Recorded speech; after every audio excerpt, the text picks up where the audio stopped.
better? Yeah.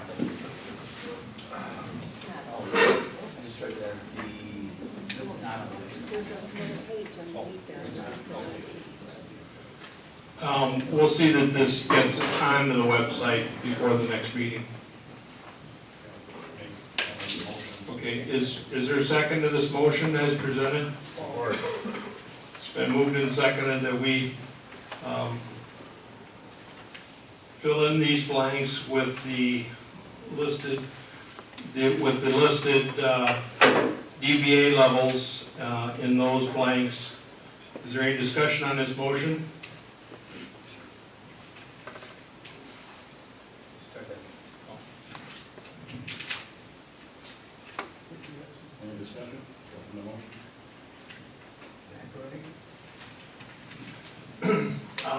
I guess I would like to present some of my findings. Through Gary Swester over the weekend, he gave me a noise meter to try over the weekend, and I had that during the Saturday, Sunday evening, and I thought it was interesting that normal conversation between two people is anywhere from 40 to 49 to 50 decibels, dBAs, that measured on that scale. So I had gotten up on Sunday morning when it was really quiet, and of course this meter, in all fairness, didn't measure anything lower than 40 dBAs. But in the house at that time, it was not, there was some noise. My wife was still sleeping, but there was no other noise of, it didn't register on the meter.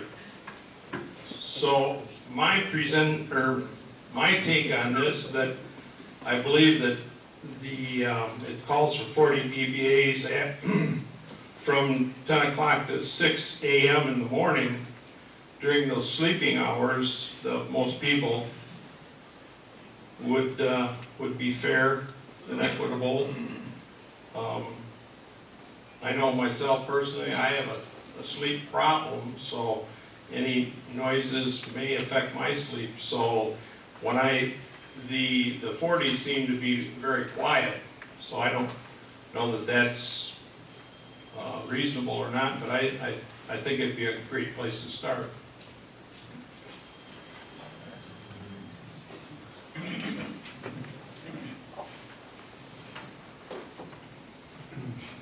I just wanted to know one thing here. I think I asked Reg to check into, when we tour Upley, there was the manager of the place, the turbine place, and I think she had 3 wind turbines, all within, I think, 1,400 feet of her place. I think one as close as 900 feet, and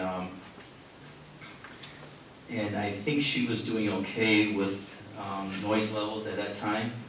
But, that being said and done, from some of the research that I've been doing, I have noticed that those who don't have problems with the wind turbines don't seem to have a problem with the noise, where those who do don't prefer to do it.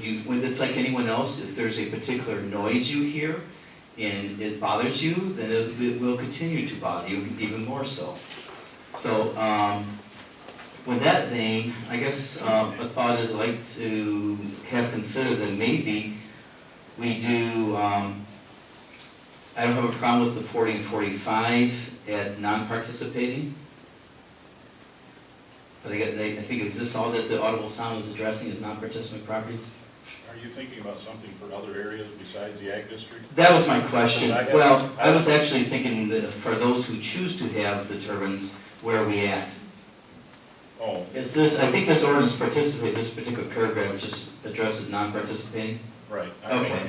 Yeah, and I support, if anybody volitionally wants to waive themselves from any of these ordinances and take that risk upon themselves, I have no problem with that. What I have a problem with is an ordinance that compels people to endure certain phenomena against their will.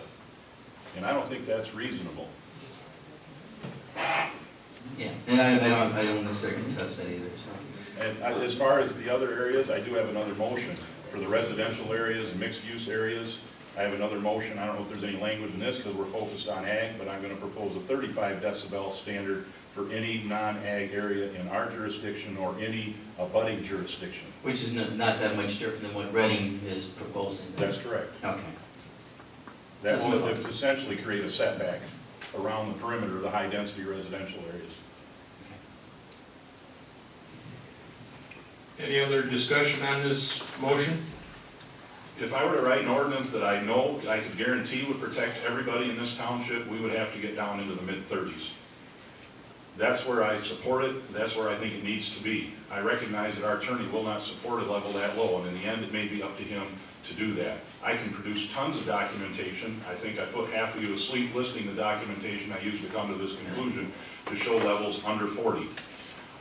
But nonetheless, 40 I think is a reasonable compromise. It's not overly aggressive, in my opinion. The developers will certainly feel differently.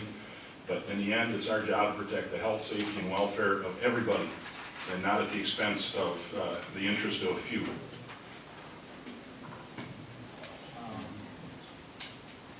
The other question I'd like to bring up is there an interest in making that 40 dBA to the residents as proposed by some other, I think, I'm trying to remember which one entity proposed that versus to the property line. Predominantly because in a rural area, our property line does extend back quite a ways. So is there an interest in that? My rationale for that is similar to John Sarver from the head of the Wind Working Group who came and spoke.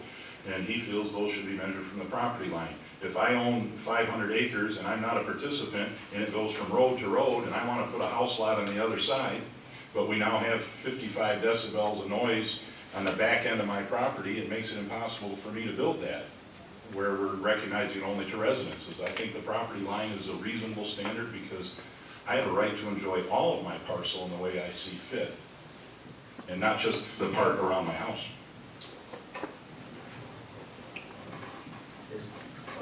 Which is pretty much aligned with my distance originally, but I think we could, that's something that we can leave open or talk about. But you're correct, that's one thought, especially for non-build-up properties.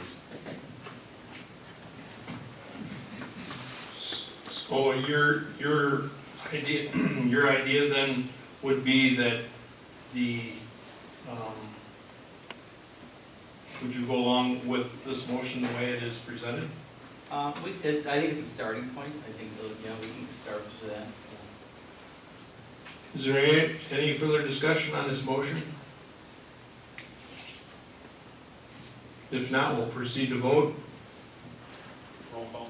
By roll call.